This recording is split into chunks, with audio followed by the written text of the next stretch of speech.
What's going on, yo? It's another day on the Day One podcast. I'm your co-host, Anthony.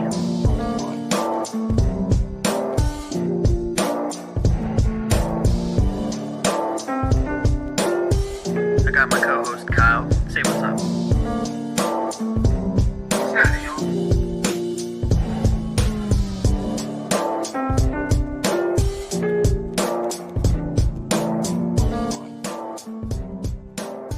Let's get this shit going, baby. We back. You know, we're a quarter of the way through the regular season already. Let's not talk about it. Time flies when you're having fun. You're having fun. I'm glad you are. I'm having fun, but I'm also not having fun at the same time. Yeah. I'm having a pretty miserable time. I know, it could be two polar opposites. We peaked in the first half of week 1. Y'all the Packers, for real. Yeah. Straight up. Hey, what's going on, y'all? It's another day on the Day One podcast. I'm your co-host, Anthony. I got my co-hosts, Kyle and Smitty. Say what's up. What's happening? We got a nice show for y'all tonight. Drop a like, subscribe, turn on the notification bell. Y'all been killing it the last couple weeks, so keep it going. We ain't stopping at week 4. Just because it's Red October don't mean that we're stopping. So keep doing it. Keep keeping on. Yeah, we really appreciate y'all. We just crossed 1 million channel views over the last month on our channel. We appreciate that. That's absolutely incredible. We're going to continue to pump out these shorts and this content, clipping stuff from the podcast. You know, just get our content out there as much as we can. But you got to do your part. Make sure you subscribe. Make sure you like. Make sure you do all those types of things. But again, we really appreciate y'all because the growth has been crazy. I feel like every week we come on here, we're hitting a new subscriber milestone, and it's just really exciting. We couldn't appreciate you guys more for it. Yeah. Keep up the support. We appreciate it. Right. Make sure you keep liking and subscribing on 4133 The Pod as well for Smitty's channel. We should do that as well, too. We appreciate y'all. Yeah. So let's talk about it. Let's open up and kind of clear the air with the elephant in the room. A lot of discourse. We'll get into exactly how the Eagles game went and bring Smitty on here in a couple minutes. But through the win, the ugly win, of course, media and A.J. Brown, another saga. After the ugly performance, A.J. Brown, frustration got the best of him, put out a tweet of a Bible verse. And the media ran with it. And now here we are. Everybody's thinking, oh, A.J. Brown doesn't want to be an Eagle. Oh, the Eagles are cooked. A.J. Brown doesn't want to be there. He's mad that he's not getting the ball. So wanted to really clear the air and tell the truth about the situation and not the clickbaity nonsense that everybody wants to believe. So this isn't the first time that A.J. Brown had a blow up that went viral in the media and was a big distraction. We saw it last year when we had disgusting performance against the Panthers, and they asked A.J. Brown, well, what needs to change? And all he said was passing.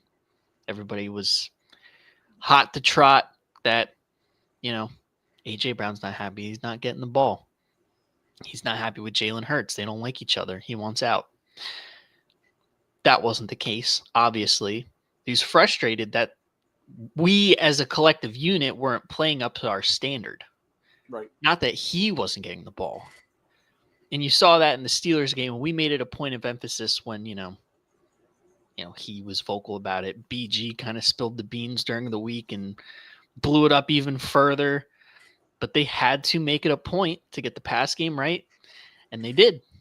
And then the rest was history. We've got another Super Bowl chip to show for it. So when you look at this, I find it very similar. As a collective, this offense has not looked good over the first 4 weeks. There's been modest improvement if you want to be really optimistic. But when it comes to some of these play calls and the schemes that they're drawing up to get AJ and Devontae and Dallas Goedert open and Saquon in the run game, it's just been terrible. It's been awful. So I completely justify AJ Brown's frustration. I really do. I totally agree, because I've sat up here on this program for 4 weeks telling you guys the offense does not look like it should. We need to improve. We can't sustain this. And AJ Brown said it not only this past week, but the week prior when we beat the Rams. He said it. He's like, this isn't sustainable, and you got to question that. Totally fair. But the Twitter post obviously blew everything out of proportion. Everybody wanted to speculate because obviously he was upset that we looked the way that we did, and he just let his frustrations get the best of him. So, for everybody out there saying, "Oh, well, AJ Brown doesn't want to be here," that's BS. He's been on record multiple times saying, "Philly's my home. I love it here. I want to retire an Eagle." He said it. Financially, we cannot let it bro go without ruining the timeline. So that's out of the equation. He's just going to kind of have to eat it.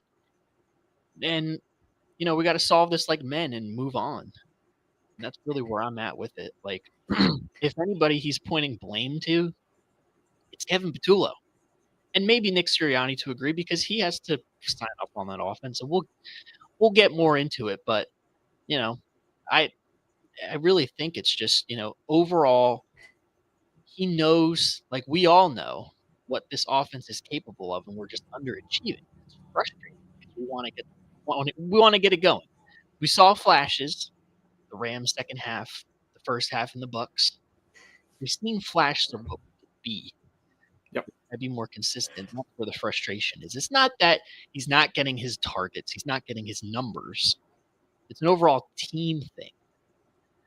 So that's where I'm at with it. He's just he's just a misunderstood player, and a lot of people in the media and the social media era want to bloviate that. But that's the truth about the AJ Brown saga. Let me give my piece on it. So I don't think it really is a big deal what he said. I mean, like, to be fair, that is probably something that he's preaching behind closed doors anyways, that they need to fucking open up the offense a little bit more and get him more involved, because when you're a top 10 wide receiver in football, you make a difference on your offense when you're getting targeted. My only issue with it is, you would think he'd learn from last year to just shut the fuck up to the media, because he knows that this is what happens. Yeah. This is what happens when you say some shit in the media, and now there's conversations.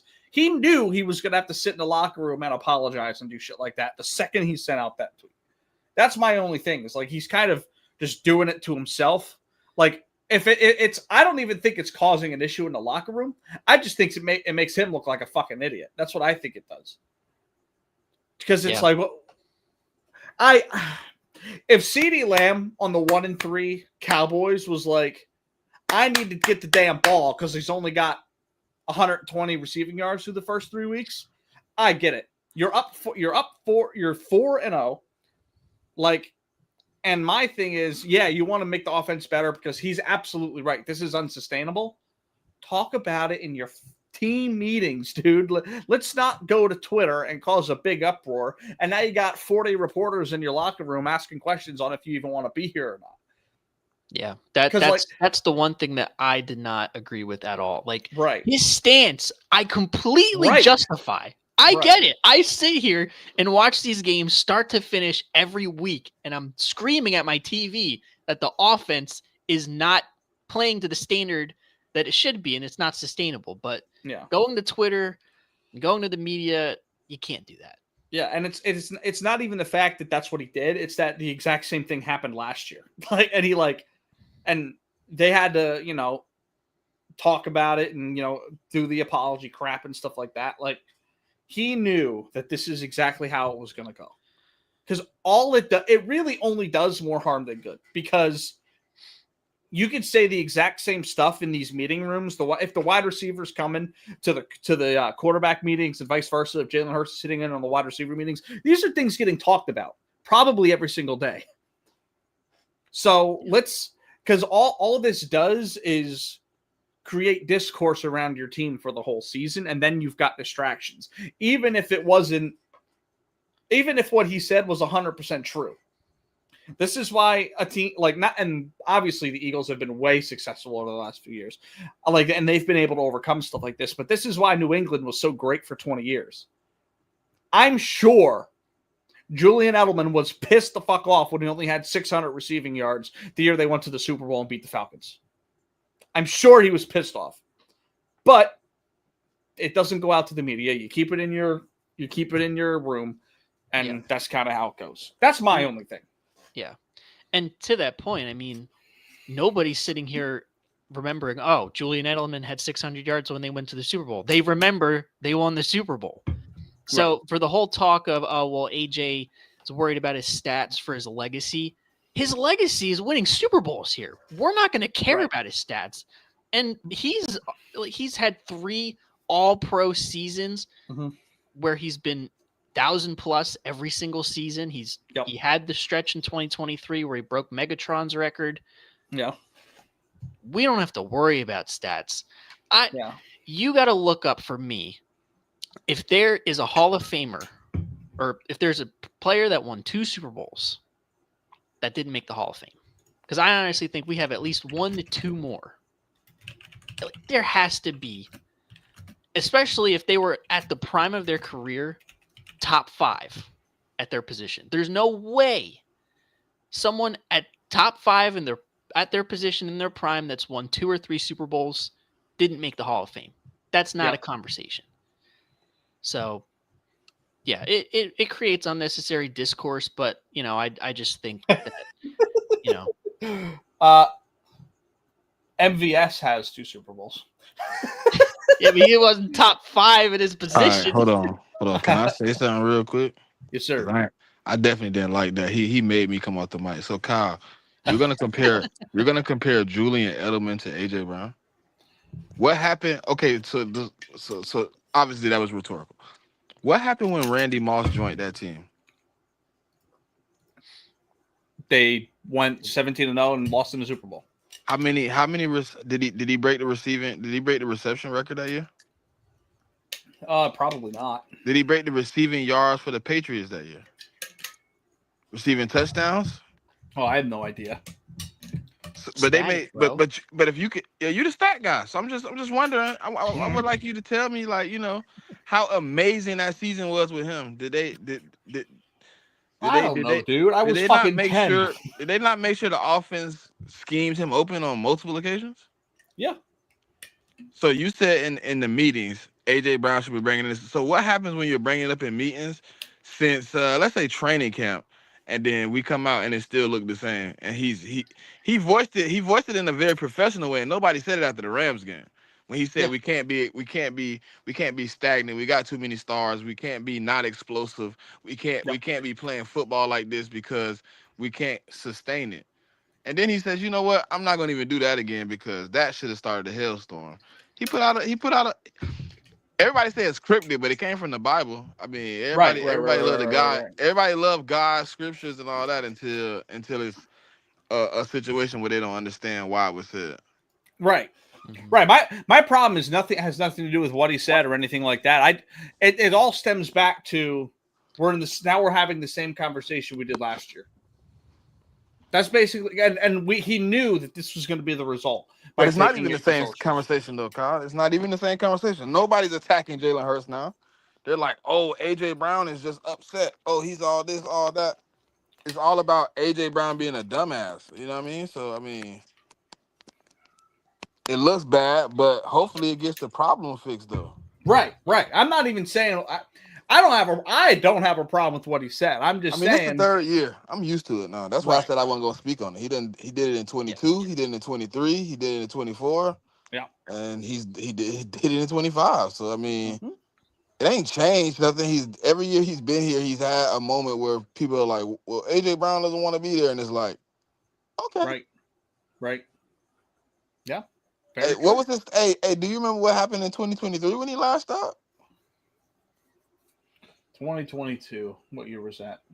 That was Hey, when. you remember what happened? He broke this significant receivers record. You know what I mean? After lashing out. Mike Quick. Nah. Significant receiver, not Eagle receiver. Significant to the NFL. Man, I don't know why. I don't He know went on why a I don't long remember stretch of him. 125 and a touchdown. I remember like Oh, briefly this guy named Calvin Calvin Johnson. Johnson. That was 2023. Yeah, I said 23. Oh, no, you said 22. No, Yeah, I said yeah, he said 2023. no. Kyle said 22. I Kyle, said you got me 23. confused. He went on Yeah, like a 6-game 125 and a touchdown. yeah. And then last year, he said it, and we went on to win the Super Bowl. So there's a track record of like, we gotta tighten up, we gotta get our shit together, and it translating to success. But it's just everybody wants to run with that weak narrative that he doesn't want to be here, he's just out for his stats. He's not out for his stats. Sure, He just want that shit maybe to he look wants his better, numbers to man. look We should better. have blowed them out on Sunday. He knew it. Yeah. That should have been complete belt. They should have no at no point in that game should they had an inkling that they felt like they could beat us. Yeah, it was belt. Yeah. So I think from it was, this. Listen, honest to God truth, I think it was a shot at Kevin. I'm just being real. Oh yeah. Oh absolutely. yeah, for sure. I would agree with that. I mean, you watch some of the all 22 that's been floating on Twitter with some of these design play calls. I would be shooting my shots at him too. Nah, he been a little goofy. He been a little goofy at times. Like, I mean, it don't help that like he knew, so he's trying to figure it out. But you got a team that got a window of winning, so like figuring out sometimes just ain't gonna be the greatest. But hey, it was also some plays missed, bro. I ain't gonna lie. Like Yeah. Jalen Hurts ain't absolved. Like he missed some plays while I watched the all 22. I'm like, yeah, the offensive line gave up a pressure, but you had an opportunity to get that ball out. Like you could have put it on the money. And I mean, he missed some plays, man. Mm-hmm. It's a collective, so we got to get that shit together as a team, bro. We've been slacking a little bit. Yeah, no question. I would argue y'all's bigger problem is running the ball than it is passing the ball right now. Yeah, I mean it goes hand in hand. Really, it's let's kind of get into that game. Beat Tampa, 31-26. Yeah, we can start with the bad. I think that offensive line, the run blocking, the pass blocking has been a huge problem. One way or the other, I think a lot of it has to do with injury, and a lot of it also has to do with sloppy play, penalties, things like that, and you're just seeing it's hurting the running game, and pass protection. Jalen Hurts doesn't trust it, and you're seeing he got concussed, I feel like, in the second half because they can't hold up. Numerous runs, and it wasn't even just this past week, but over the course of the first 4 weeks, it looks like Saquon's going to break one, and he just runs right into his linemen. Like they're in the way. How about he block? How about he pick up his man on the blitz and actually blocked it? Yeah, that too. My God. Every time, and then you know what's funny though, Ant? Like every time he missed one, Jalen Hurts get cleaned up. It ain't even like a normal sack. Like, oh, he just pulled him down. It's like clobbers. I'm like, oh my God, Saquon, please. Yeah, I mean, it makes Jalen Hurts look like the third. You just threw the third stringer out there. Like we can't be making him look like that. He's Jalen Hurts. Like, what are we doing?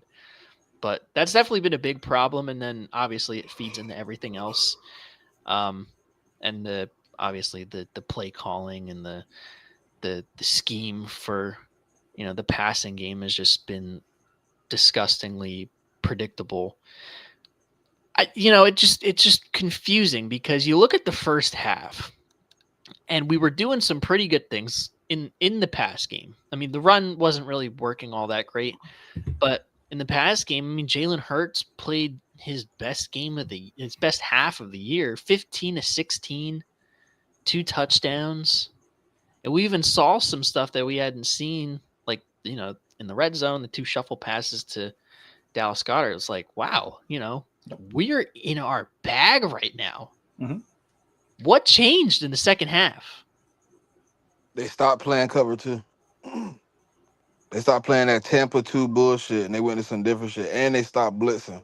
They fucked Kevin up. They adjusted, and Kevin was like, "Oh shit, I gotta adjust. I gotta change it up." Yeah. If you go back and look, bro, they played a lot. They blitzed a lot in that first half. The first 2 quarters, all out blitz, and then all of a sudden, it was just like no blitz, and they were just playing. They were just playing straight up man a little bit, a little zone. But they stopped the blitzing, and we didn't adjust well to that. We really didn't. We didn't Our adjust at all. adjustment to them playing zone was comeback AJ. Yep.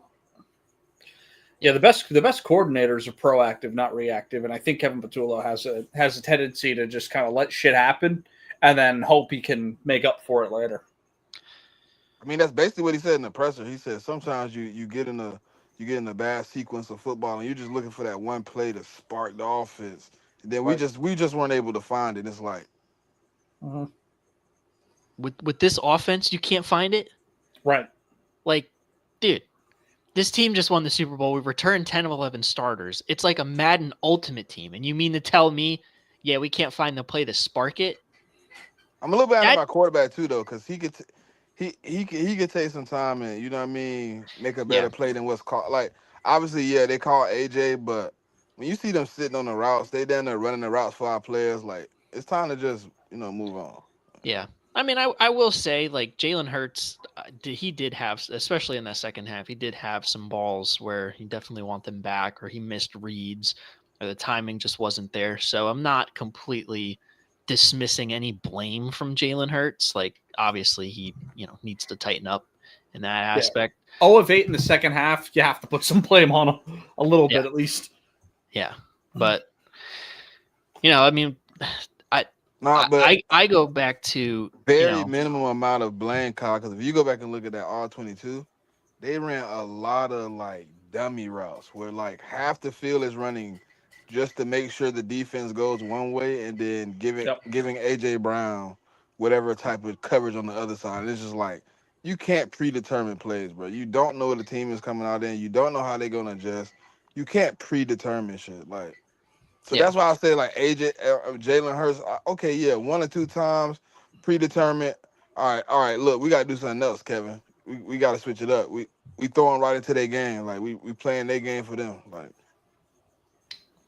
Yeah, which is why most of the blame for me goes on Kevin Patullo because, my analogy is, you could have a manager or a supervisor that you rely on for not only your success, but like, your team's success. If they don't know how to do their job, how are you supposed to succeed at your job? Kevin Patullo obviously doesn't know what the hell he's doing. At least I don't think he knows what he's doing. I think it's very clear that you have a coordinator problem. I mean, you look at this is basically the same roster as 2023, and that team fell apart mid-season. We were all looking at the coordinator, right? That was 23. Yeah. But I don't think it's anything comparable to that, though. I don't think it's anywhere close. No, listen, Kevin Patullo's problem right now, and I'll tell you the truth. He is trying to be successful off what he's seen Kellen Moore do.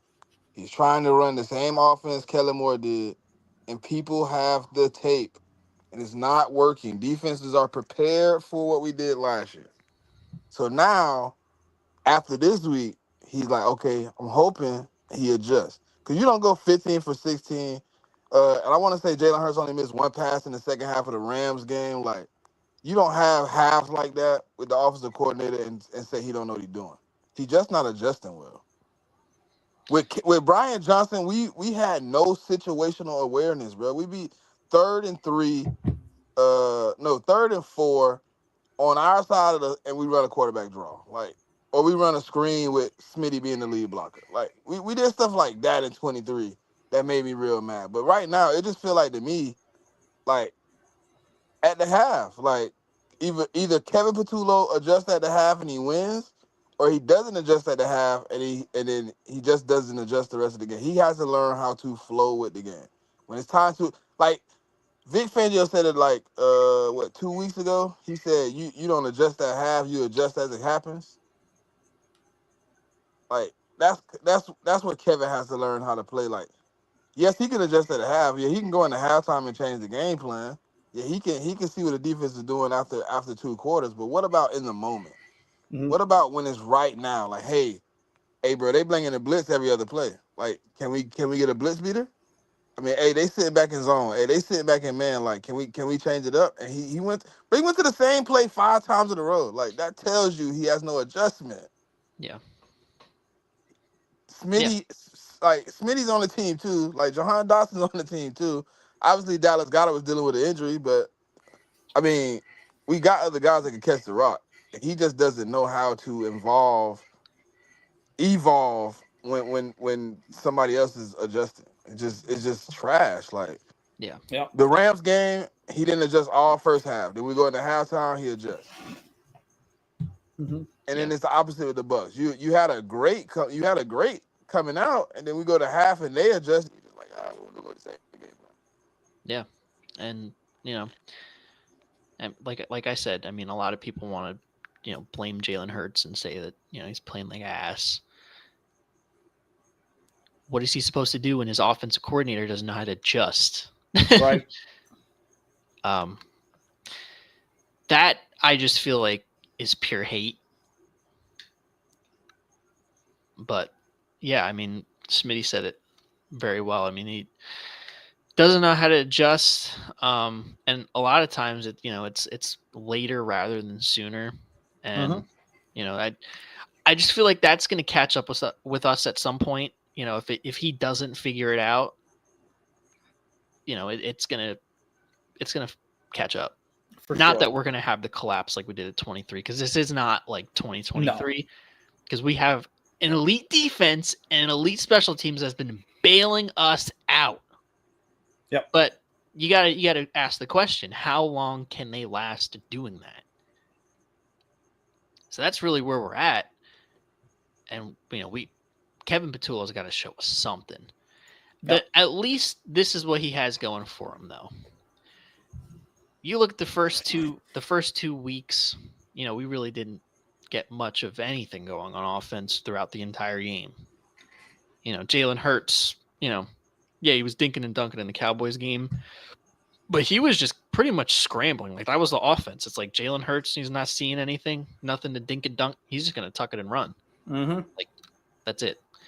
Kansas City game, we didn't really get much of anything going on offense either. And then, translated in the first half of the Rams game.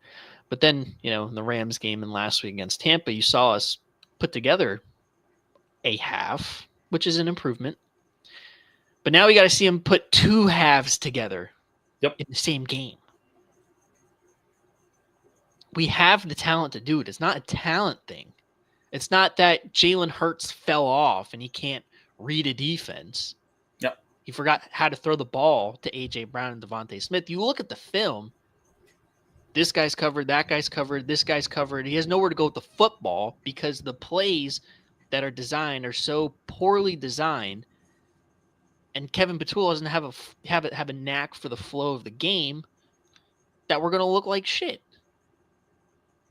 So that's the root of the problems, and obviously the offensive line struggling doesn't help.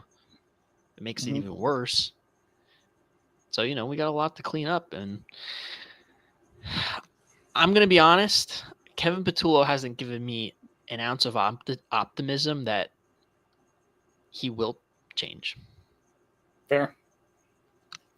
I'm going to be honest. I disagree. I disagree with that, but maybe I'm too off the bridge, but I seen this man have 2 perfect halves, bro. 2 perfect play calling halves where he didn't miss a beat. Where we scored on every possession in 2 halves. Like he's had 8 good quarters right now to me so far. 2 in about every game. Like that's how I put it. Like he had the second and third quarter against the first game of the season. Then he had the first 2 quarters again against the second game of the season. Then when we played the Rams, he had the second half. Then the Bucks, he had the first half. But he hasn't put together 4 quarters. Well, technically, I can't say that. He hasn't put together 4 quarters in one game because he has put together 4 consecutive quarters, I guess, if you want to say. Yeah. From the Rams to the Bucks, he put together 4 straight quarters, but he hasn't put together a game. So I'm gonna give him some grace because I mean, if you ask me 4 weeks into my job, was I the guy I was supposed to be or the guy I am now? Probably say no. Probably didn't understand what I was doing half the way. So I'm gonna give him some grace, but in that grace, you gotta do more. Just more, man. You just gotta do more learning, more adjusting, and be willing to learn too, because you got guys out there that's vets. You know what I mean? They can teach you a little bit too. You can't just be, oh, I'm the OC. You gotta do it my way. Nah, like it's a team sport, man. Yeah. Yeah. And I mean that for me, that's really all I want to see week to week is improvement. So seeing him put 2 halves together over the last 2 weeks is, an improvement in my eyes. Maybe I'm being a bit Easy too optimistic, touchdown, my God. Oh,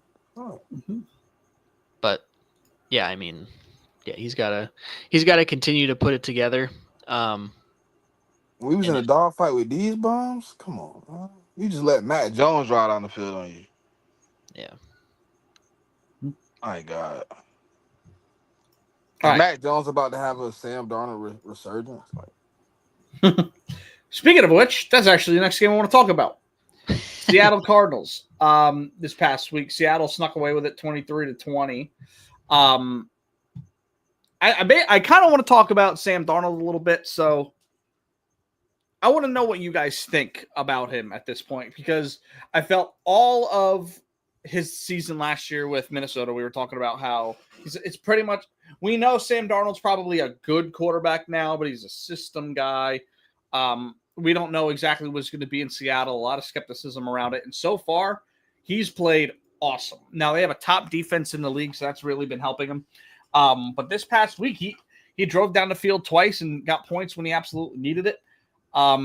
So what do you guys think of Sam Darnold? Where would you put him in classification around the league at this point? Yeah, I mean, he's probably top 15 in my eyes. I mean, he's not like a bum, and it's hard, I mean, over the offseason kind of trying to grade the Seattle Seahawks. Like, who are they? Right. Are they like rebuilding? Because it seemed like they were rebuilding, but then, they signed Sam Darnold. They signed Cooper Kupp. Yeah. They made some moves, and it's like, okay. And now they came out here in the first quarter of the year, and they've looked pretty good. Mm-hmm. Mike McDonald and Sam Darnold, they've been a nice marriage together. Yep. And that was really my question with Sam Darnold, was like, okay, the system with KOC in Minnesota was great. You performed well, but what happens if you come to this Seattle Seahawks team that obviously isn't, from an offensive perspective, as good? How is that going to look? And he's looked pretty good. Mm-hmm. They ran the ball pretty decently. And, Sam Darnold's looked good. hey, did y'all see the depth chart for the Niners? Yeah. Christian McCaffrey is running back 1. He's tight end 1. Quarterback 2 and wide receiver 1. Yeah, that's crazy. I mean, that first drive I watched, it was all CMAC. It was run, reception, run, Kendrick Bourne catch, run, Jake Tongs touchdown. Insane. Yeah. All right. So yeah, I think Seattle's going to be pretty legit. I mean, one of these teams are going to win tonight that we're watching right now, San Francisco, LA, and that's whoever loses. It's automatically going to put Seattle at number 2 in the division. And I would say the Rams have probably looked better than Seattle. And I think it's a miracle the Niners are 3-1, having to bounce back and forth between quarterbacks. Plus, with their wide receiver room being gutted now, like we'll see how it goes. But yeah, I think Seattle's interesting. Yeah, without a doubt on the Niners end, like they got like nobody, and somehow they're 3-1, and that's just a pure testament to Kyle Shanahan and his staff for getting next man up to play starter quality. Yeah, and I also think there's something to be said about like the only player of significant talent that they've had on their offense consistently has been Christian McCaffrey, and to be able to consistently get big games out of him when the entire defensive scheme is around him, that's great. That's good coaching. Yeah. All right. Let's talk about the Chargers and the Giants game. So I sat up here last week and I said, listen, I went with the Chargers. I felt a little bit of peer pressure. All right. I was sitting up here talking about how the Chargers may charger. Jackson Dart, a rookie quarterback, when there's no tape on a guy, you know what I'm saying? And it turned out to be right. So the Giants win 21-18. Justin Herbert didn't look his worst game of his season so far, and Jackson Dart was pretty solid. Yeah, I mean he wasn't terrible, but no. On the Chargers end, this has to be a lesson to you, bro. Stand on business next time. You want to call the upset? You got to stand on business. I know. This is on me. I'm changing how I feel moving forward, bro. Yeah, but I mean, you hit the nail on the head last week saying, that, having a rookie first-time quarterback with no film could definitely be something that gives the Chargers fits. And it did. And that offensive line didn't hold up for the Chargers, and they got pressure on Justin Herbert, moved them off his spots, forced some turnovers, and that's really all that it took to beat him. Right. I mean, I know the Chargers are banged up on the offensive line, so that played a huge factor into it. But we've seen that from Justin Herbert. You hurry him up a little bit, disrupt the timing, and he just doesn't look great. And credit to the Giants for having that as their game plan. Right, and I think a big problem that the Chargers and they've done this in years past, especially with Justin Herbert, is they get way too reliant on him way too early in a game. They abandon the run way too quickly. The difference here, they had 41 passes compared to 13 carries, and they were only ever down by 10 points in the second quarter. That's the most they were ever down by. So they abandoned the run pretty quick, and they also have not been able to get Ladd McConkey going at all this season. Keenan Allen's been nice for them, so is Quentin Johnson, but I think I would argue Ladd's the best receiver on that team, and to not be able to get him going, he's been a good decoy for them, but they kind of he's got to get moving a little bit. Amarion Hampton's running the ball well, but this is probably more of a one-off for the Chargers than I'd suggest. I think they've looked better than they have in years past in terms of consistency and play calling and things like that. Their defense is sound. But yeah, I think that, dude, this Giants team, we talked about it before the season, how they're going to be fun to watch. They're going to have some interesting things about them. We talked about Jackson Dart potentially playing, and Cam Scatabo has been fun. I mean, 25 carries for 79 yards sounds like a game he would have. Just churned 3 yards every play, bumped behind the line of scrimmage and still gained 3. That's kind of his MO at this point. But yeah. Yeah, that's tough. We got to see what the Chargers end up doing moving forward. I mean, they did a lot of good things in this game. They got the quarterback, sacked him 6 times. But yeah, it goes to show what a difference makes when guys can actually rally around their quarterback. Because I was seeing some stuff today, like resurfacing of Russell's time in the Broncos, and one of the big things they were talking about is how Russ. It always seems like the rah-rah team guy was always fake, like it was an act he'd put on when he'd walk into the facility. And that's clearly not what they have in Jackson Dart. So, yeah, no, I mean, he definitely brought the juice. And, that's what the Giants need. They need a quarterback that's going to bring them some stability and some juice that they can rally around. And it looks like they got that for the time being. We'll see how it progresses, though, because, at times, he definitely did look like a rookie. They were able to pressure him quite a bit and at times wasn't seeing the field and kind of prematurely pulling it down and trying to make a play. But, as he gets NFL reps, I'm sure that'll, subside. Right. So another game I want to talk about, Jacksonville, San Fran last week. Obviously, San Fran's playing right now. What do you guys think of the Jags? So they're 3-1 as they sit right now. They've won some pretty close games. Trevor Lawrence, I don't think has actually looked particularly that great. And honestly, Brian Thomas has probably been the most disappointing receiver in the league this year. Travis Hunter really hasn't done much as a receiver. They're just kind of churning out these close wins. What are your thoughts? Because we saw what Liam Cohen, him and Rob Saleh having their discourse this past week. Robert Saleh told Liam Cohen he was going to fucking kill him. That's awesome. But yeah, we need more of that bad blood between teams. Like right, everyone's shaking hands, giving hugs and kisses, like exchanging pleasantries. And then you got both head coaches like, "I'm gonna fucking take your head off. I'm gonna kill you." Keep my name out your mouth. Yeah, what do you guys think of the Jags? They're on pace to win that division with the Colts. Yeah. Not where I thought we'd be. Yeah. I mean that's going to be the crash course. This is where I thought we would be. It's going to be the AFC South crash course. Texans offensive line is bookie hookie. It is so bad. Dude. Oh my God. CJ Stroud talk about, I lost my athleticism. You better find it quick, good brother. You better find it quick because you under fire. Isn't he on pace to have the most sacks in the season? Yeah. By like 10. He's on pace for like 80 sacks. It's crazy. Mm-hmm. Yeah.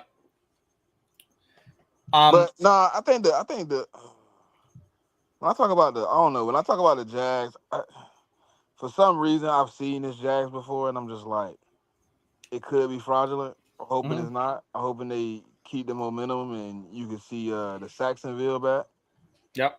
They look pretty good right now, man. They've been playing pretty good football, so I can't poop on them. But I think Trevor Lawrence still gives me the icky. Yeah, he does for sure. I think I find it to be a little bit different than years past because, like, I felt like in the past they were winning and it was kind of fool's gold. Now it kind of feels like they're winning despite not playing their best football, and they're just finding ways to win. And that could be looked at the same or different, however you look at it. I kind of look at it as like if this team starts picking it up, like if Brian Thomas becomes that receiver he was last season, if he starts picking up like that, I mean they could be even better. Because their defense has been pretty solid. When does he come back though? Brian Thomas? Yeah. Did he get hurt in this last game? It seemed like it, how he can't catch the ball. Maybe. He been real quiet. What was it? What he had last week? 4 receptions, 12 receptions. 12 receptions. Right now on the season, 12 receptions, 32 targets, 160 yards, no touchdowns. Yep. DC struggling. Yeah. So when does he come back? I mean, obviously, he's who knows? Not technically injured, but when does he mentally check back into being BTJ? It depends. I mean, we talk a lot about like sometimes it takes one play to make a difference, and maybe that's something that's got to happen. He's just got to have a big game. I don't know. Some people said the only reason he had a good season was Mac Jones. Starting to look like it. My ass if it's Mac Jones. Last year, Mac Jones played 10 games? I think in so. those 10 games, what was Brian Thomas Jr. Stats? I haven't checked it, but people said like his stats with Mac Jones was better than the stats he had with Trevor. Could be the case. Could be. Come on, bro. Y'all gonna keep giving the Christian McCaffrey every play, bro? We'll see. All right. What else we got? Okay. Baltimore, Kansas City. I told y'all. Seen that one coming. We've seen that one coming. All right. They're gonna get it. They got it done at home. Patrick Mahomes, 270 yards and 4 touchdowns on the day, without having much of a run game. Xavier Worthy, I didn't realize how valuable he was for this team, to be honest with you. I mean, we knew he was a speed demon and a guy that could stretch the field a little bit, but he makes a difference on that squad for sure. Yeah, I mean, when when you're able to create space and generate offense, yeah, it's going to make a big difference. So they as the Chiefs get healthy and they get more of their weapons back, they're going to look more and more better. I think they're going to take another step when Rashi Rice comes back. But yeah, I mean, they looked a lot better. Really more on the other side, like how disappointing the Ravens are. That might be my coldest take of the year from our schedule predictions. Okay. But they're dealing with a lot of injuries, like a ton. Right. Like they're like the Detroit Lions of the AFC. Yeah. From last year. Yeah, they got a lot of injuries out there. But yeah, I mean, the Chiefs did what the Chiefs do at home. Shit, they took care of business. Before those injuries, though, shit. Yeah, they've been playing bad all year. Yeah. It just didn't help that they lost more players, but they was already playing bad. Yeah. Which is just so perplexing. Like, it's not like they had bad players. Like, on paper, they were one of the better rosters in the league. They just couldn't put it together. Yeah, but when you have good players making bad plays, I mean, it don't help. Yeah. Lamar Jackson playing like crumbs. What's his name? Derrick Henry, Mr. Fumblerooski. The offensive line with Daniel Falele getting whipped like you stole something. I mean, Jesus Christ. But Daniel Falele like Matt Pryor, bro. It's crazy out there. I'm not gonna lie. Like, bro, the way they are playing as a football team, Roquan Smith cooked, Marlon Humphreys cooked. Yeah, they're cooked. Hamilton, he got to play so many positions by the fourth quarter. He cooked. So it's like to me, man, that team to me gotta find some heart at some point, bro. And say I want to play better football because right now, kooky dookie. Yeah, for sure. I mean, the schedule does get a little bit easier for them, but it has not been a good showing at all, and it's kind of easier, but you can't win playing bad football. Yeah, no, that's true. That's true. Look, we had a superiorly better team than the Cardinals, but we played bad football. What happened? We lost. It's true. Yeah, you gotta play the game to win. You can't just trot out on the field and say our team's more talented than you. We win. That's not how football works. Mm-hmm. They better bounce back this week. They got a layup. They better bounce back this week. They go 1-4 and get beat by the Texans. The Texans and the Texans favored. That's the crazy part. Yeah. Well, I mean, we're unsure that Lamar Jackson's going to be playing, so it's going to be Cooper Rush, which is probably why they're favored. Yep. But they gotta have it. The thing is, Texans have to have this one just as much as Baltimore does. So, I mean, you never really know. I mean, two ass teams going up against each other at this point. I mean, you never know. The ass off. Yeah, it's an ass off for sure. Yep. Two ladies are having a mid off. Yeah. I guess last game we could really talk about here. Green Bay, Dallas. What a fun game. Yeah, that was such a fun game, but 40-40 is awesome. I want to know if you're the Green Bay Packers and you are claimed to be a Super Bowl contender, how are you tying against the Dallas Cowboys? Like, how are we tying? Yeah. I think they're an NFC contender. A Super Bowl contender might be a little bit of a stretch. I don't know if they can beat the best teams out in the AFC, or really the best teams in the NFC. I think they're a good team, probably a really good regular season team. I just I might chop this game up to just both offenses came ready to play and they were just moving the ball no matter what. Like they were both just ready to go. George Pickens had a career night. He was awesome. Both Jack- teams. No, you were- can't get them no excuse, Kyle. They came out there without their best player on offense and put up 40 points on Green Bay defense, Mhm. Mhm. who people are saying is a top 8 to top 5 defense in the league. Oh yeah. They Yep. let a one-man band put them to sleep. Mhm. George Pickens had the game of his life as a Cowboy. George Pickens in a dream Yeah. hung My 40 and a God. tie on Mhm. the What he media. had? What he had? Like 140 in that game. 8 for 134 and 2 tuds. You got In a beat by tie. a one-man band, bro. That's crazy.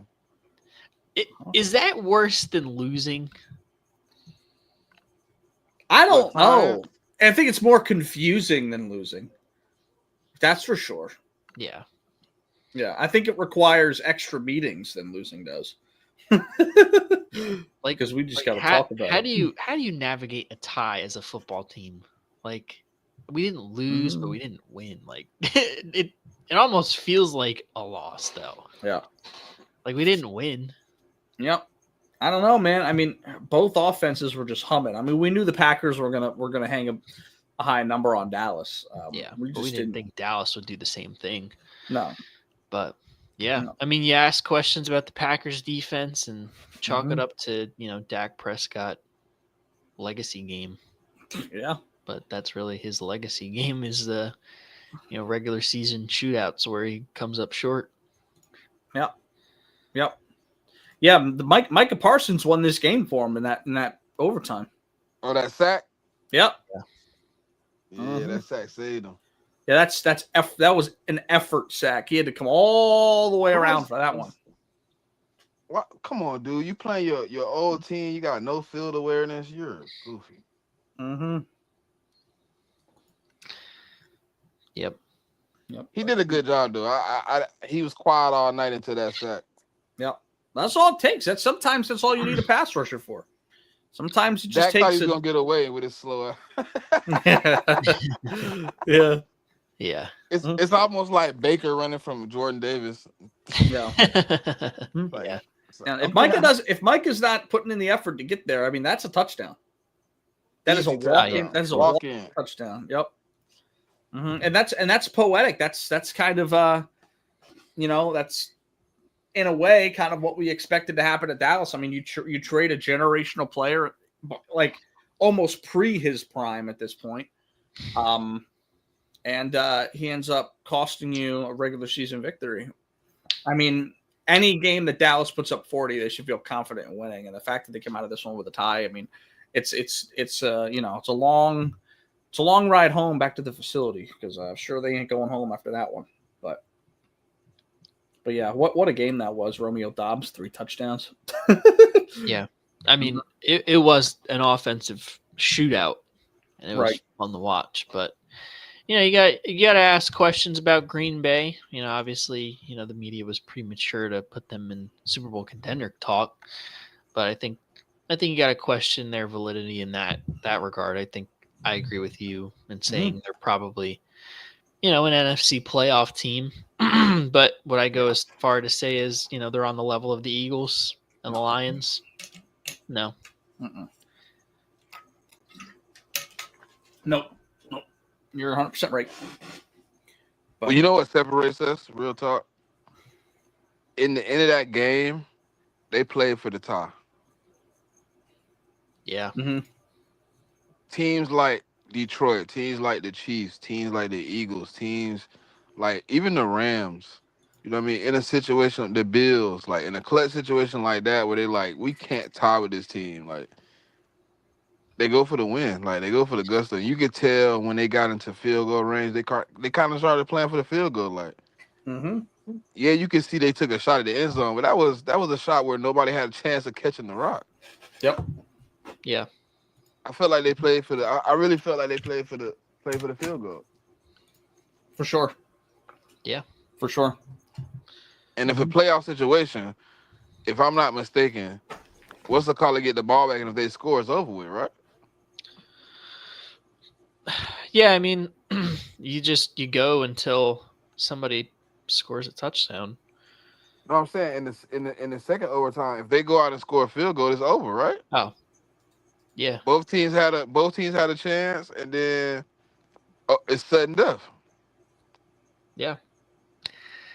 Yeah, each team gets a possession, and then if they still don't score from there, it's whoever scored. If they score a field goal, game's over.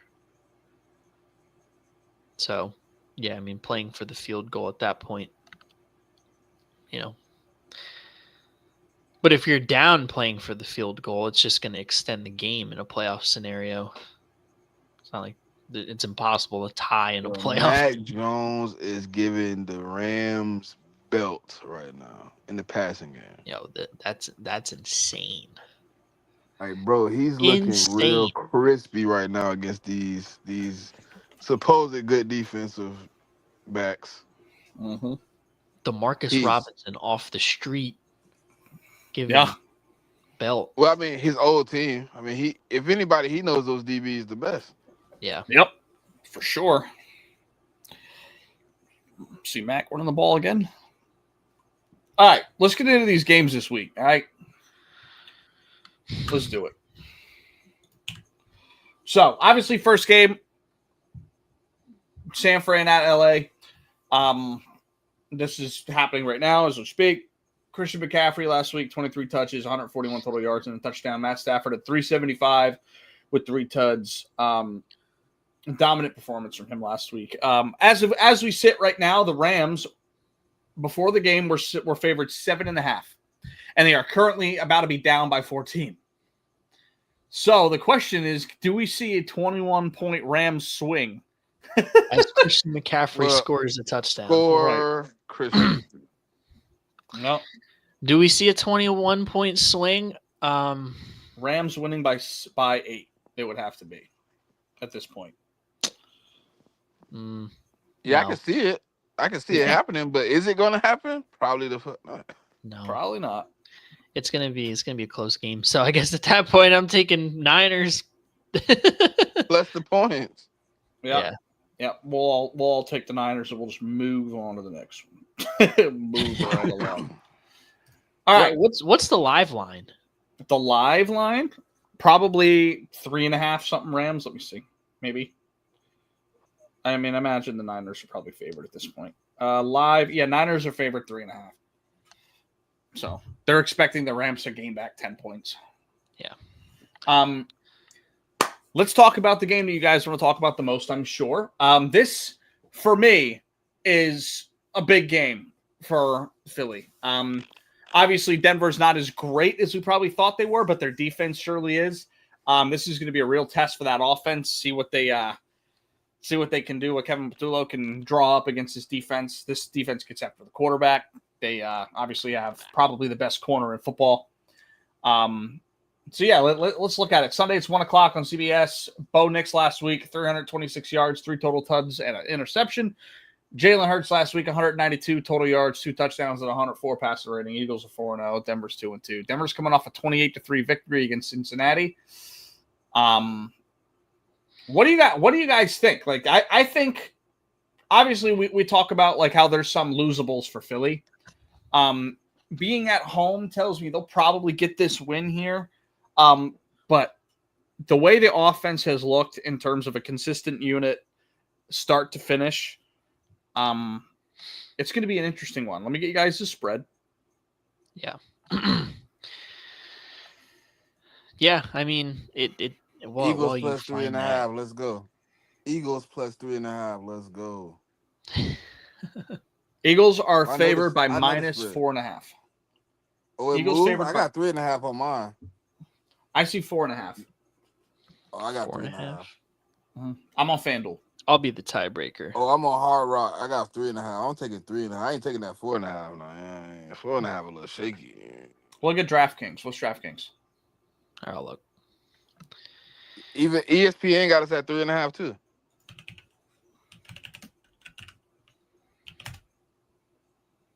DraftKings has us at 3.5. Okay, we'll take 3.5. All right, so the spread is 3.5 Eagles. What do you guys think? Listen, as much as I've been, about to jump off the bridge with Kevin Patullo. I think we take care of business. I'm gonna go Eagles -3.5. I'll give you my reasoning why. On our end, obviously we have this track record of AJ Brown sounding off, and we come out the next week and make it a point of emphasis to get the pass game going, and it all looks better. So I think that will factor into things. A lot of it has to do with the line of scrimmage and our offensive line, because Denver has a great front seven. They're playing their asses off, and they're second in the league in sacks. Yep. So we got to lock the hell in and win the line of scrimmage battle. If we're able to do that, I think, we can get our offense going. Really, for me, it's our defense versus Bo Nix. Yeah. And, the say what you want. The Broncos beat up two shitty teams at home, and they're 0-2 on the road against some pretty, I wouldn't say really good teams, but some pretty decent teams. Right. So, and really for Bo Nix, we got to stop the run game, get him off of his spots, disrupt his timing, make him throw errant throws and force turnovers. He's shown that, if you do that, he will cough up the ball a little bit. And, I feel like the Eagles defense is, top 5 in creating turnovers so far this year. So it's going to be a big game for us, to stop the run, because that's one thing they've been doing well. But if we can do that and force Bo Nix to make some mistakes, we'll be in a really good spot. The offense just needs to lock in. This is a huge week. AJ Brown on Pat Surtain. If I know my guy, Pat Surtain's going to have to bring his hard hat and lunchbox to work, because it's going to be a long day. But only if Kevin Patullo gets his shit together. Because if not, then, Pat Surtain and the boys just going to be chilling. But I like to ride with the Eagles -3.5. What do you think, Smitty? I don't know. Ant be giving people props and stuff that they don't deserve. Great front seven is definitely an exaggeration. And the 2 of their games this year against 2 formidable opponents, they were completely quiet. That front seven against the Chargers and the Colts did not impact the game. Their best 2 games, which has them having really good stats, is against the Bengals and the Titans, which I compare the Eagles to neither. I think Kevin Patullo, yes, he has to have a better game, but outside of Patrick Surtain, that DB room doesn't scare me either. Like, that DB room kind of basic outside of Pat. You know what I mean? I think they're very vulnerable outside of Pat. Pat makes it hard because he takes away half the field. But I think going into this game, I think we got an opportunity to beat a team that, yes, is, playing really inconsistent. I know that, Bo Nix had a pretty good game last week, but Vic Fangio gonna have him in hell. And whoever their best receiver is, whoever the guy is that's Cortland Sutton, I'm sure it's Cortland. Cam Sutton is a cornerback. Cortland Sutton, yeah, you're right. I'm pretty sure it's Cortland. Yeah, Cortland Sutton, my bad. I'm pretty sure Cortland Sutton is going to get the privilege of having one of the best cornerbacks in the league follow him. It don't matter. Cam Sutton, Cortland Sutton. He's still going to be in Guantanamo Bay. He going to have the privilege of having to work a little harder this week. And I just don't see how offensively they beat us. You know what I mean? I don't see the points. I don't see the firepower to come out and beat my defense and put up enough points. Yeah, my offense has been struggling, but it's a reason I haven't. It's a reason in every game we played this year, I've either put up 20 or better. You know what I mean? So I think coming out this week, 3.5. Give me the Eagles 3.5. I think the Broncos going kind of be a little bit what you've seen so far. They've given up a lot of points. I just don't see them beating us. Okay. Yeah, I'm kind of I'm in agreement, and I agree. 3.5 is too small of a spread in my opinion. I think Philly's going to run away with this one. The main reason being the turnover battle is a big thing. Philly doesn't really turn the ball over, and Bo Nix is usually good for a turnover a game. And that alone, I think, to me tells the story of this game very well. I'm very interested to see if they can get if you guys can get the run game going against this front seven. I'm very interested to see if that can happen because Saquon hasn't ran the ball quite well this year. I think he's only at 3.1 a carry or something like that.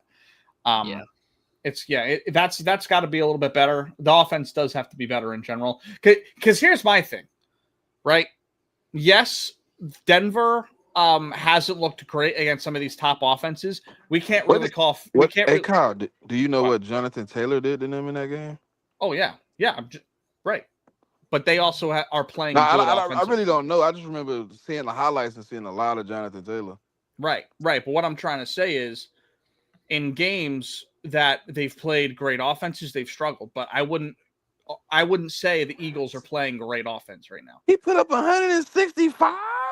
Yeah, ran the ball really well against him. Oh, what? Mm-hmm. Oh, right. Yeah. So I'm very interested. I'm very interested to see what this offense. I'm very interested to see what this offense does against their line. But other than that, yeah, it's going to be Belt most likely. Yeah, Bo Nix is probably good for a turnover in this game. I think you guys are going to get out of there. I think honestly he's good for 2 or 3 turnovers. Sure, probably 3. Sure, we'll see. He's a talented guy. He just hasn't been able to reel in the mistakes at this point. Yeah.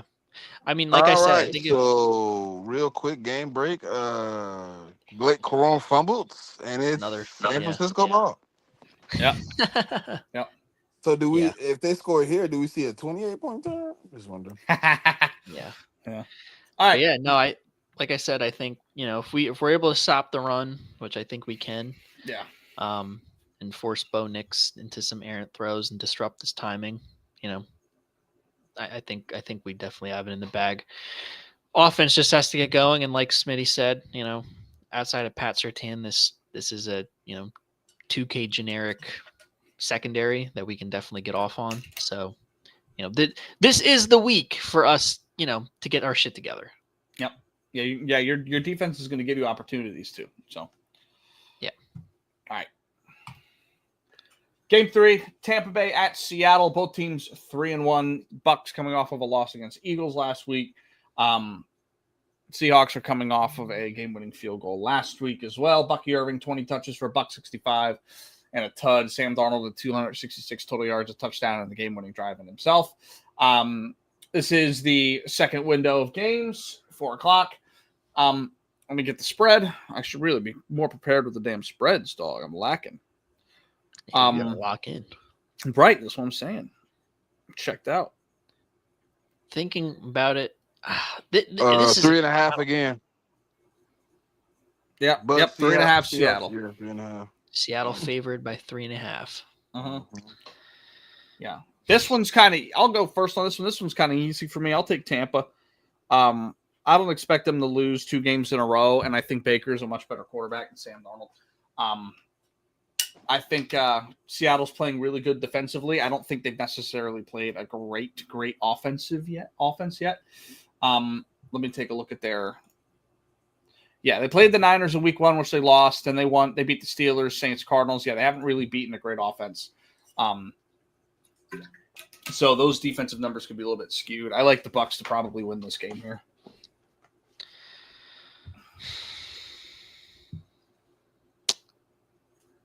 Yeah, this is tough. Yep. I'm gonna go Tampa. I can really see it going either way. But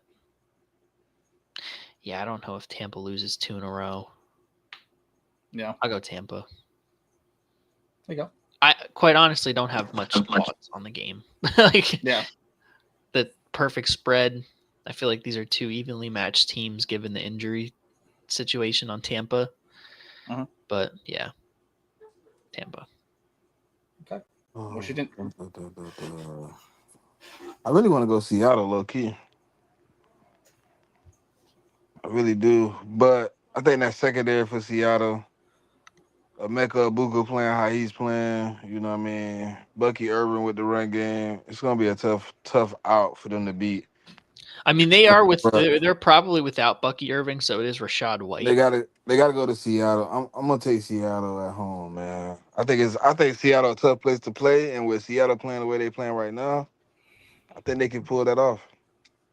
All right. Especially, I just remember that Bucky Irvin out. So Rashad White don't scare me on consistent running. I'm sorry.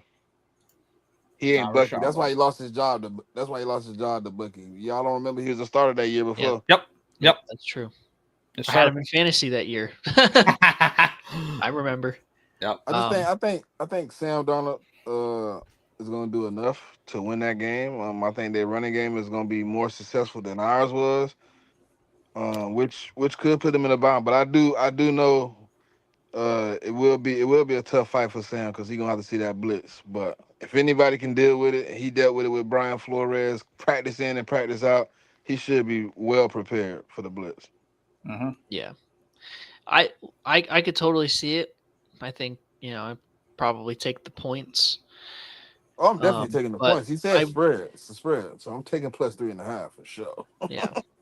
I wouldn't be surprised in the slightest though if Seattle pulls off an upset. I mean, I just feel like it's such an evenly. Well, Seattle's the one that's favored. Seattle's favored. Oh yeah, I'll still take the spread minus 3.5. It don't matter either way. Yeah, I think Tampa's winning. I'll take the underdog points, but I just, like I said, I think this is such an evenly contested game on both sides. Mm-hmm. All right. Game 4 here. New England going to Buffalo. New England's 2-2 division matchup. Buffalo's obviously the one of 2 undefeated teams in the league yet. They're 4-0. Drake May last week, 203 yards, 3 total touchdowns, 14 of 17 passing. Josh Allen in week 4, 254 total yards, 3 touchdowns, and a pick. I picked this game because I think the Patriots are actually playing really good football. The spread as it currently sits, Buffalo's favored by 8.5 at home. I think the Patriots have been playing very good defensive football. And Josh Allen has the last 2 weeks not looked as great as he did the first couple. He's been good, obviously. But yeah, where do you guys sit with this game? The Buffalo's introducing their rivals jerseys this week. This is the white with the blue trim on them. I saw a tweet. It was underneath. I mean, it was a reply to a tweet. It was underneath their post that they were wearing their snow cap jerseys, and some guy responded with, "That's pretty nice, but snow melts in May," and then spelled it Maye. That's funny. Yeah. But division matchup here. New England's usually keeps it close with Buffalo. What do you guys think? It's 8.5.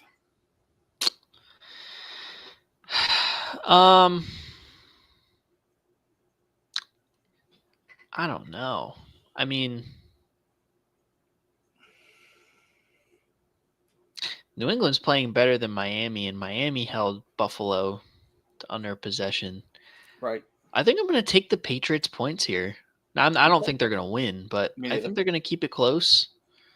It might be, a touchdown game at 8.5. I think the Patriots could keep it at 7. Like you said, Josh Allen hasn't looked as great. Obviously, he's been doing enough to win games, which is what matters. Right. But they haven't looked like, that explosive Buffalo offense as we know them to be.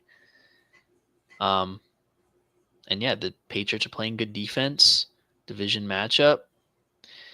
I could be wrong, but I'm gonna take the Patriots points. 8.5. Yeah, I'm right there with you. Division games are always fun, and a lot of times they are close. I don't think, obviously, Buffalo is probably the best team in the AFC right now, and I assume they are. I don't think New England is that big of a drop off. Like, I don't think this is a juggernaut going up against a shitty team. I think New England's probably going to be in contention for a playoff spot. I think Drake May's been playing good football. He's accurate. He doesn't turn it over at a high rate. So and they've figured out a way to run the ball with this. They've got like a 3-back room right now. Yep. And they're getting a lot of they're Stephon Diggs is starting to play better for them too. So a little bit of a Stephon Diggs revenge game as well. So but yeah, I like New England to cover here, but I don't think they're going to win. I think Buffalo's going to pull it out. What do you think, Smitty? Ah, man, it's always good to be on the side of this one because I'm hoping that they lose. I'm hoping that the Bills lose, and I'm the last one standing as the undefeated team remaining in the NFL. I really do think the Patriots found their legs. In this previous game. Then they finally found out that Stephon Diggs is on their team, and Drake May knows to pass him the ball now. So I like what I see so far. I think they got a chance to win this game. I'm gonna take the plus 8.5, but I think this could be a trap game for the Bills, who aren't playing their best football right now, running into a team that's kind of finding their stride just a little bit. And they're playing really good defense. So if any team could come in and sneak up an upset, I think it is the Patriots. Give me the Patriots plus 8.5. All right, we're all on the same page with that one. I like it. All right, Monday Night Football. God damn. Ooh. Monday Night Football. I didn't expect to see that game. I'm like, what? They play each other? Shit. Monday Night Football, Kansas City going into Jacksonville. Kansas City 2-2 after their beat down of the Ravens last week, and Jacksonville 3-1 after their win last week against San Fran. Pat Mahomes last week, 270 yards, 4 passing touchdowns, 124.8 passer rating, and then Devin Lloyd, in honor of him being named Defensive Player of the Month. He had 2 PBUs last week with a tackle for loss and also 2 picks. He's got 3 picks on the year, a couple sacks, some PBUs, tackles for losses, all kinds of stuff. He's playing good football. I would imagine Kansas City's favored. Let's see. They are. I'm seeing by 3. Kansas City's favored by 3 on the road. I guess the big question is, do we think Kansas City's finding their groove? Did Xavier Worthy solve all their problems, or are they still going to be a little bit sputtery moving out these next few weeks? Or did they really find their groove last week? That's kind of where we're sitting at. So, yeah, Kansas City -3. I like to side on the side that Kansas City kind of found their groove last week. Although the Jags, they are playing really good defense. Yeah, they are. Man, that's tough. I mean, the Jags are such a weird team. Right, because I don't think they're playing good football, but they're winning. Yeah. I'm going to go Chiefs. At least offensively, they're not playing that good. I think I'm going to go Chiefs. Yeah. I think I'm just, they had a week last week to kind of get things rolling. I feel like they got things rolling. Jags at home, it's going to be a tough out. But yeah, I think, the Chiefs went 0-2. They found their groove. They're getting healthier. Xavier Worthy's back another week. Yep. They got to get the run game going. That's going to be a huge point of emphasis to kind of dominate time of possession in this one. But yeah, I'm gonna go Kansas City. I wouldn't, like I said. I mean, I've said it about a couple of other games. I wouldn't be surprised one way or the other, just because the Jags are playing, above expectations offensively. I feel like in the rushing game. Yeah, but I think Kansas City has enough experience on the defensive end to make some plays. Yeah. Pat Mahomes can make a couple plays on offense, so I'll go Chiefs. Yep. Yeah, I think I agree with that. I'd like the Chiefs -3 here. Trusting Trevor Lawrence to get a game done like this against, the juggernaut of our time, really. I mean, it's kind of a tough uphill battle. The other aspect of it is too, like the way the Jags get out of this game with a win is if they can keep Kansas City one-dimensional because they're not running the ball really well right now. If they can keep them just constantly passing, and obviously it's Patrick Mahomes, but they're bound to make a mistake when you're so one-dimensional. And a team like this defense slowing down a running game, they can do that. But other than that, I mean, Kansas City by 3, it's pretty comfortable for me. I will say, though, this is a big game for the Jags. They're tied with the Colts in the division right now, and the Colts have a home game against the Raiders. So, like, I mean, it's kind of like if we want to stay tied with first place, we're going to have to come out of a win here. But it is early in the season. You know, you can afford to lose a little bit here when you're an above 500 team. So, but yeah, I like Kansas City. I think they're going to win this game probably pretty comfortably. I took the Jags last week. Made a lot of people on the check down some bread. I ain't taking them this business. I'm sorry, I ain't taking them again. Shit, the 49ers were depleted. I'm sorry, but yeah, I'm gonna take the Chiefs in this game. I don't see it, man. I mean, the Jags got to show me more than what they showed so far. I mean, they've been in. Well, I want to say they was in the what? Every game other than the first game, it's been dogfights. Yep. So I mean, even with the Texans, they end up in a super dogfight with that Texans line the way it is. Like I think with the Chiefs, they find a way to win, and this is another one of those games where they're gonna find a way to just pull it out on the Jags. You know, so I like the Chiefs. Yeah. Yeah, we're all in agreement there. I mean, it's good. I think it's going to be an interesting game, but Trevor Lawrence, in his career, totally has had a fumbling and turnover problem. I think that might show its ugly head here against Kansas City, veteran team, championship caliber team. Yeah, that's kind of what I think. There's only really one other thing I wanted to talk about in the league. A lot of discourse going on around the Browns quarterback room, obviously more specifically Shedeur Sanders. He had a weird interview this week where people were media guys were asking him questions and he was just talking with his mouth but wasn't saying anything. I want to know what you guys think, because Wasn't that response to Rex Ryan though? I don't know. What did Rex Ryan do? I'm misinformed. He said something that morning on First Take about Shedeur. I'll send it to you. Hold on, give me 2 seconds. 2 seconds. Yeah. Because I seen somebody post like Rex Ryan. It was a response to Rex Ryan saying something about him. Yeah, I don't know. I think he told him he needed to be quiet or something. Maybe he's just doing it.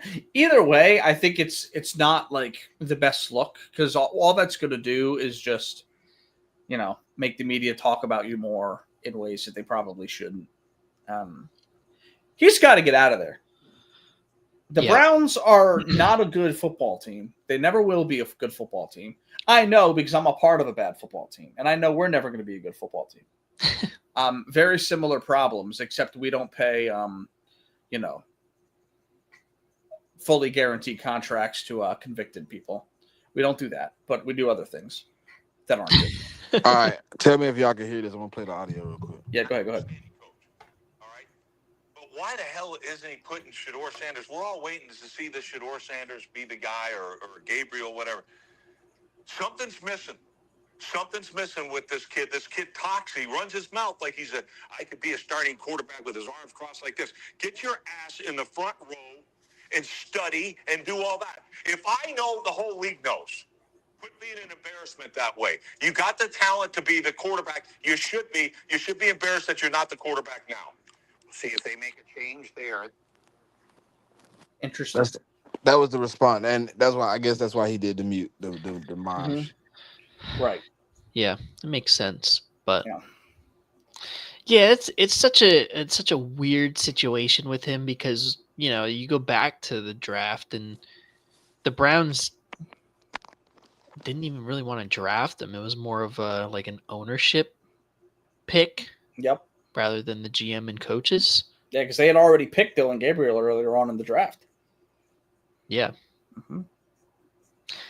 So I don't know. I feel like he's talented enough to be a starter in the league.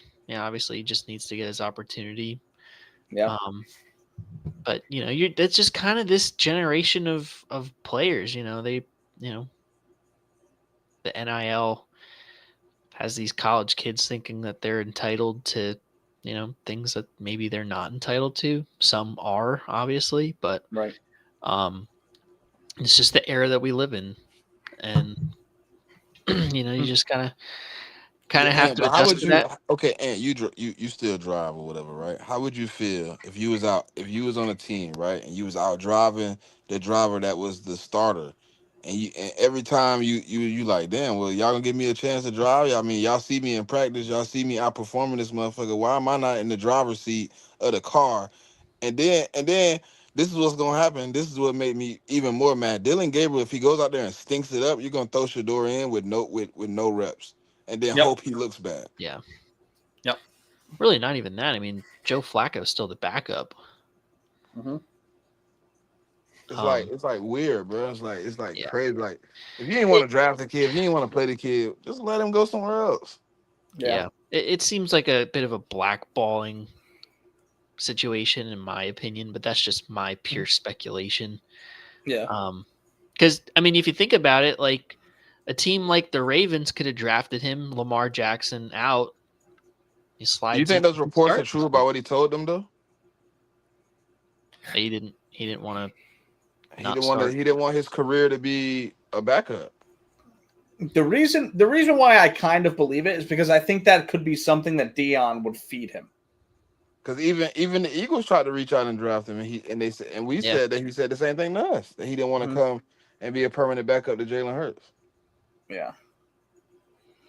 I get it, but you're not always going to get what you want. So you got to kind of suck it up, and that's where the kind of disconnect with the NIL era and the NFL, where you're kind of seeing like, Shador feels like he's entitled to be a starter, but 99.9% of situations aren't going to be like that. So you got to come in and put in the work and earn your keep. The second but y'all got to see it from another perspective. He's putting in all the work in practice, and he's still not getting reps with any first, second, or third team. Like, what else do? I come in, keep my head down, I put in all the work, I'm doing all the drills, I'm doing it the right way, and then you still not giving me opportunity to play at all. Right. And it's not like we're hearing stuff coming out of practice of him like being disruptive or anything like that. Like he's clearly doing what he's supposed to be doing.